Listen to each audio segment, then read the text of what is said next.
Hello everybody and welcome back to the American Dynasty YouTube channel. So in this video, I do want to speak on the match between USA and Canada. And to be very honest, when it comes to this game, I'm not coming out this game with a good feeling, because I think that with the way that USA has been playing, and especially against Canada. Well, let's talk about this camp, right? USA in this camp, the one that we're in right now, they have not been showing their best level. Like, I have no idea why. I have no idea what has happened within the previous camp and the camp that we are in today. Like, if anything, these players have regressed. Like, their level has only dropped down. I have no idea if it has something to do with like the tactics or the mentality, or if they don't feel physically prepared, but it's just the attitude from these players is not 100%. And in this game against Canada, that was basically like a wake-up call to this American team. Like, Canada has showed towards USA that, look, we may not have the best players, we may not have 6 players in our starting 11 that play in the Champions League, but we can definitely play as a team.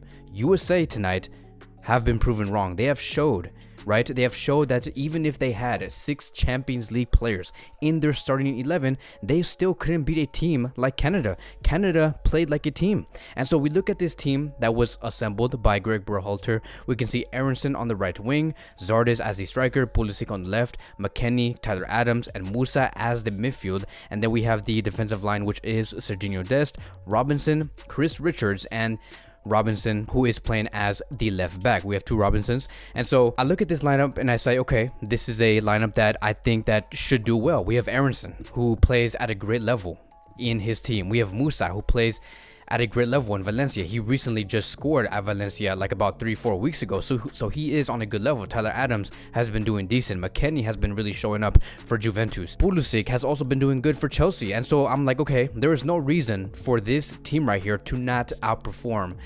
to underperform against Canada, because we have the players, we have the quality. But in this game against Canada, they did not even look like they wanted to win. They looked like, and they were acting like they were in first place and leading by first place for like for a total of like 6 to 7 to 8 points.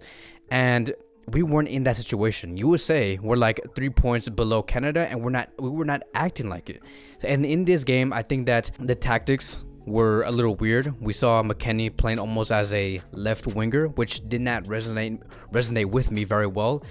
The fact that we saw McKennie on the left wing, it kind of blocked Robinson from making those runs on the left wing. And I think that was key in USA's game tonight against Canada. Like, if they wanted to score about 1 to 2 goals in those first 60 to 70 minutes, they needed to let Robinson run down that left flank. Now, why am I saying that? I'm saying this because of Zardes. Zardes was one of the most surprising starters in this game.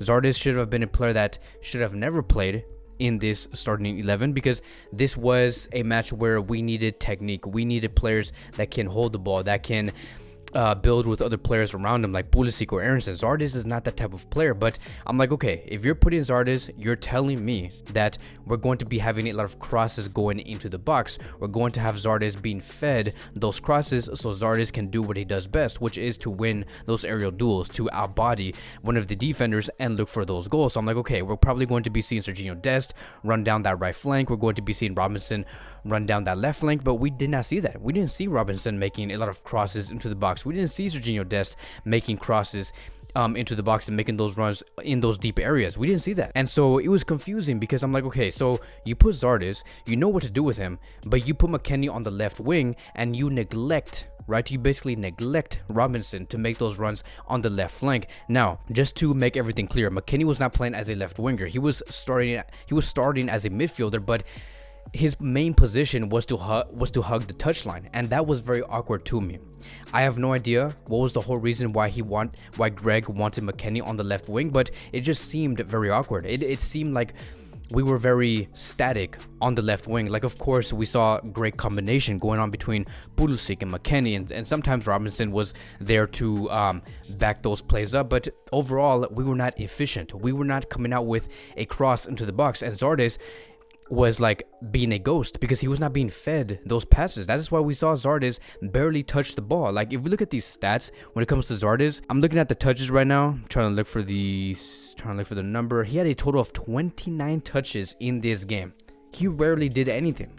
And that has to come down to what Greg assembled in that starting 11. That is one of the reasons why USA struggled so much to score against Canada, and why Canada had no problem sitting deep in their own area and then having the ball, gaining possession, and then kicking it towards one of the wingers, like whoever they have. Who do they have? They have David and Lauren and Buchanan. Like, these are all great wingers, fast wingers. Canada knew exactly what they were doing. They knew exactly. They're like, okay, we're just going to let USA think that they can play us in our own half, but we're only going to take it away because they have no solutions. They can't even bring the ball towards someone like Zardes. And so it was just such a headache. Now look, even though I'm stating that McKennie was playing on the left flank, and the fact that I was questioning that move coming from Greg, I'm not also saying that McKennie did play bad. I think that McKennie played well for the role that he was given. Like, he was playing basically as a left winger, and he did well. Like, he was doing great take-ons. He was trying to combine with Pulisic and Robinson. Like, he was doing very well for a midfielder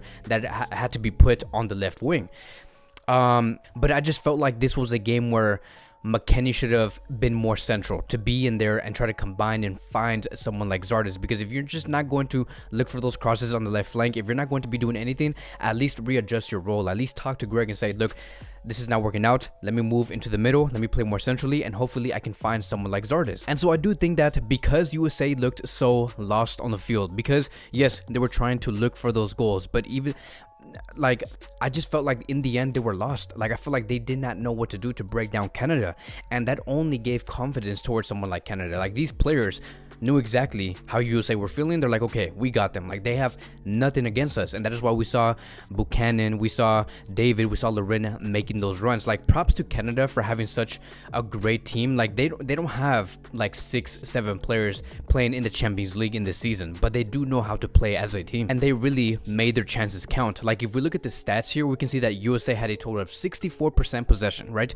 USA had the ball. Canada were very comfortable with USA having the ball. USA also had like a total of like 13 shots, 9 chances created. We can see here that they had a better pass success rate, a better accurate pass success rate. They had all these stats right against them that could work with them, but they just did not use it well. Canada had 2 great chances, right? 2 great chances, and they were able to score those 2 goals. They were much more lethal. This is something that USA has to learn from. And so if you were to ask me, okay, so how should we fix this moving forward? To be very honest, I don't think that this move alone is going to help USA as a whole and really become the USA team that we all once knew last year. But the one move that has to happen is taking out Zardes and putting in someone like Pepe, or taking out, if he chooses to use someone like Ferreira, right? Take him out and use Pepe. Pepe has to be on this team. I have no idea why Greg wasted all of the 65 minutes, I think the 70th minute, only to put out Pepe and make him play for about 15 to 20 minutes. That's not going to do anything. And to be very honest, Pepe in those last 15 to 20 minutes did way more than Zardes. And so I don't see why Greg would have, I don't see why Greg chose to use Zardes over Pepe. Pepe is someone that does show that he knows how to build around players. He is someone that knows how to be more mobile. He knows how to be more athletic. He shows everything that Zardes cannot show. And so I do think that moving forward, we just have to start Pepe. There is no other striker that I believe should go over Pepe, because he is the one man that does know how to find the goal. And I think that if we were to give Pepe at least 10 more minutes in this game, he probably would have found the goal. Another thing that I do want to talk about is going to be this. Before a game starts, I really want Greg to tell his players, look, I understand that you guys play in these teams, in these European teams like Barcelona or Chelsea or RB Leipzig or wherever you guys do play, right? But when you come and wear the USA shirt, you need to show up. You cannot act like you were a star and you're not going to be doing any work and you play offensive. We can't do that, because, like, for example, Aronson, Zardes, Pulisic, McKennie, Adams, Musa, right? Those 6 players. How are you going to tell me that USA could not find a goal in tonight's game against Canada? These are all great players. Like, the fact that Greg made some changes, which was to put Acosta, Morris, Cannon, Areola, like around the 69th minute, 70th minute, and the fact that these players here who do not even play in top 5 European football, right? The fact that these players here made more chances and brought more light towards this USA team than then players like Aronson, Pulisic, McKennie, and Adams and Musa, that is an embarrassment. Greg from the start has to wake up these players and say, you have to try as hard as players like that, players like Acosta or Morris or Ariola. Like, to be very honest, when it comes to Ariola, like, much respect to him. Like, he worked really hard to try and grab a goal in those last 15 minutes. Ariola almost actually scored a goal and was closer to scoring a goal than any of these players like Aronson, Pulisic, McKennie, Adams, and Musa.